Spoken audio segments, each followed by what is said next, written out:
Hello again, my name is Ernest Minu. Let's settle for the details now.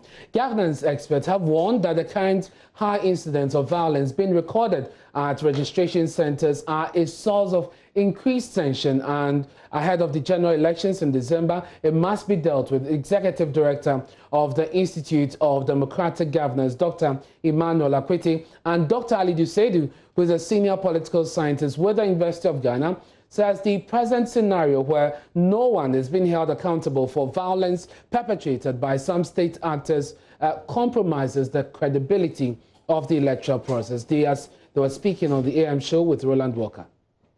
We are facing an imminent threat and danger. The violent component of our elections, we've always had it from time immemorial. But if you observe trends from 2008, it's escalating and it's not abated. It's not going down. 2008, 2012, 2016, we saw a more proactive police, National Election Security Task Force, very active and warning what they would do if the situation got out of hand. I remember the IGP threatening to close down social media. I remember his dialogue with party leaders.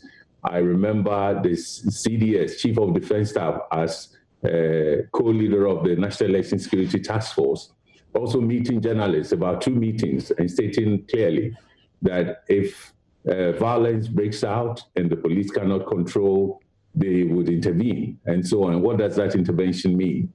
So it is a matter for concern that registration, which is an administrative procedure, actually, we shouldn't even be able to tell who is MPP or NDC in registration. This is one of the core functions of the EC.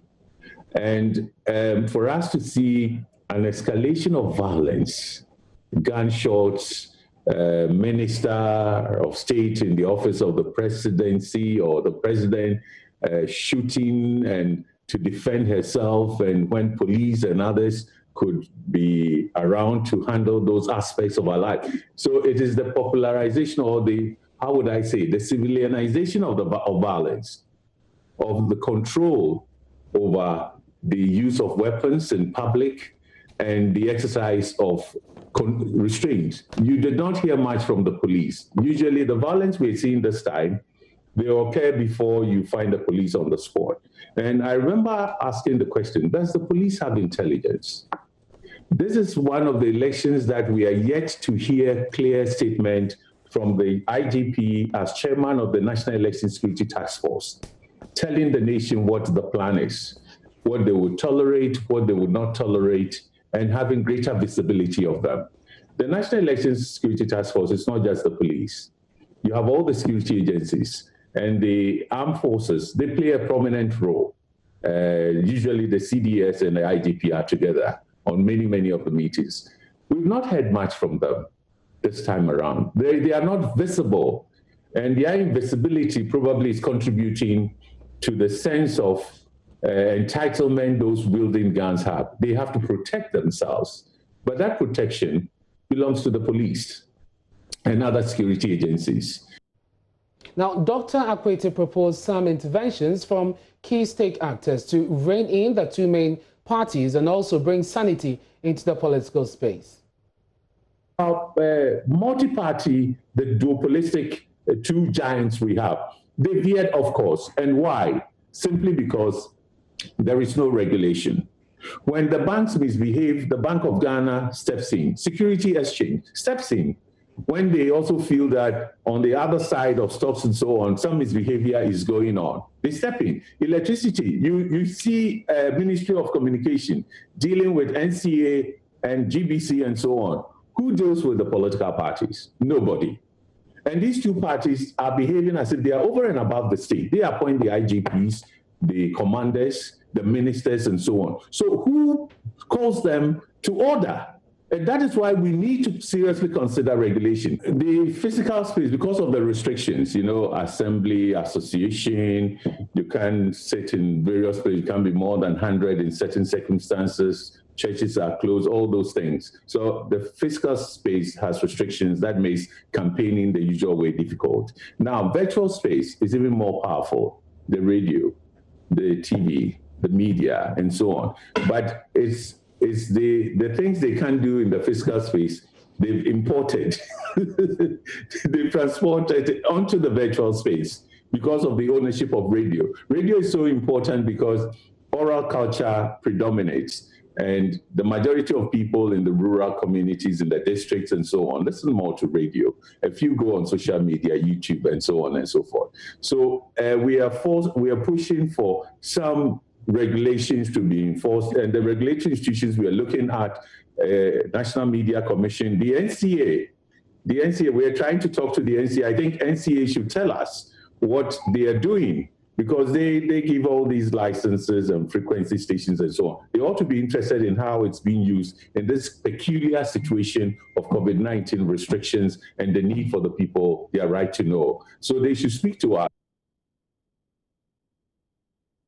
We can now hear from political scientist with the University of Ghana, Dr. Seydou Alidu, who wants the political parties to be circumspect around this period to safeguard the peace that we have. Ghanaians over the years have very little trust for our security institutions, especially the police service. So people now believe that the police can no longer protect people as it is enshrined in the law. Because over the years, either states have set up parallel security institutions that has usurped the power of the police service, or the police service over the years, elements of them have not behaved to the professional standards that is required of them. So in a situation where there is so much lack of trust in these institutions, people will begin to take the law into their own hands and will want to protect themselves. And you believe that's what's happening? Yes, I seriously believe that, because people don't trust the police service. If I'm a minister of state and there are laws in this country that exist about how we should do things, and there are security that can maintain law and order, why do I carry a gun? Why do I carry a gun? Because maybe the minister believes that the police service is not up to task, or they can't protect him, or they are not doing their work, or they may belong to one particular interest party and not the other. So you ask yourself, why will actually make a minister of state just visiting a polling station to carry a loaded weapon? It means he believes either the police doesn't exist, or they are not doing their work, or she just wants to show off. And that leads me to the third point: enforcement of our laws. It is not that we do not have laws in this country. We have quite a number of them that can deal with these things that we are facing in our electoral democracy. But do they work? Now, about 60 shops at the Jabin Sewa Market in Koforidua have been razed by fire. The cause of the fire is not known for now. City authorities have scheduled to meet with the market leaders on the possible ways to decongest the market, which is believed to be a major cause of this inferno. My colleague Maxwell Kudeko joins us on the phone with an update on the situation. Maxwell, tell us about efforts by the fire service to help salvage the goods of the market women, if there's any left to salvage. Well, the fire, according to people around at the fire service, together with the NADMO, started around 3 a.m. But the fire service personnel were able to get to the scene on time. But because of the nature, the congested nature of the market, it took the fire service a hell to enter the market and then bring the fire under control. So they were able to control the fire around 6:30 thereabouts, around 6:30 a.m. thereabouts. Okay. And then we are told that about 60 shops are affected so far. Most of the shops with perishable goods have been burnt to ashes. People have lost money they kept in their shops. Items like beans, rice, cooking oil, and other food items have been burnt to ashes. Now, the original NADMO, the municipal NADMO tells us that they are still assessing the cost of damage. So now we cannot quantify the damage so far, but a lot of market women have lost their food items. One lady told me that he brought some goods in just yesterday.